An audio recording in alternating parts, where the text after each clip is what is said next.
ഇത് അൽവർദ women's college, Vengara. കാലത്തിന്റെ അനിവാര്യതയെന്ന് മഹാരഥന്മാർ തിരിച്ചറിഞ്ഞ വൈജ്ഞാനിക നവോത്ഥാനം. മുസ്ലിം ഉമ്മത്തിന്റെ നായകനായി ജീവിച്ചു മൺമറഞ്ഞുപോയ മർഹൂം പാണക്കാട് സയ്യിദ് ഹൈദരലി ശിഹാബ് തങ്ങൾ ആശംസിച്ചനുഗ്രഹിച്ചും അള്ളാഹുവിന്റെ വലിയും ആരിഫുമായ മഹാനുഭാവനായ പറപ്പൂർ CH ബാപ്പുട്ടി ഉസ്താദ് വിദ്യാരംഭം കുറിച്ചു നൽകിയും മർഹൂം മണ്ടോട്ടിൽ മുഹമ്മദ് മുസ്ലിയാർ മാർഗനിർദ്ദേശങ്ങൾ നൽകി വഴികാണിച്ചും ധന്യമാക്കിയ അതിപവിത്രമായ വിജ്ഞാന മഹാമുന്നേറ്റമാണ് അൽവർദ വിമൻസ് കോളേജ്.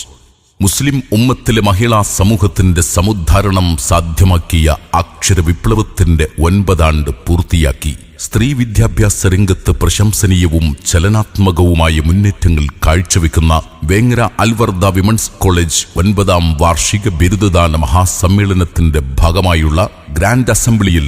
അൽവർദയുടെ അഭിമാന മക്കൾ അണിനിരക്കുമ്പോൾ പ്രവാചകീയ പൈതൃകത്തിന്റെ അതിവിശ്രുത വിളക്കുമാടത്തിൽ നിന്ന് കാലം കേരളക്കരയിൽ കൊളുത്തിവെച്ച് കൊടപ്പനക്കൽ തറവാട് എന്ന സമാശ്വാസ ഭവനത്തിന്റെ ഉമ്മറത്തിരുന്ന് മുസ്ലിം കേരളത്തിന്റെ വേദനകൾക്ക് കാതോർത്ത് ജനലക്ഷങ്ങളുടെ ഹൃദയത്തിൽ സുൽത്താനായി വാഴുന്ന സയ്യിദ് മുഹമ്മദ് അലി ശിഹാബ് തങ്ങളുടെ പൊന്നോമന പുത്രൻ, ദീർഘദൃഷ്ടിയുടെ ഉൾക്കരുത്തും സംയമനത്തിന്റെ ആത്മബലവും കൊണ്ട് യുവകേരളത്തിന് സക്രിയ നീക്കങ്ങളുടെ വഴി കാണിക്കുന്ന അനുഗ്രഹീത വ്യക്തിത്വം ആദരണീയനായ പാണക്കാട് സയ്യിദ് മുനവർ അലി ശിഹാബ് തങ്ങൾ ഈ അസംബ്ലിയെ അഭിസംബോധന ചെയ്യുന്നു, സവിനയം ക്ഷണിക്കുന്നു.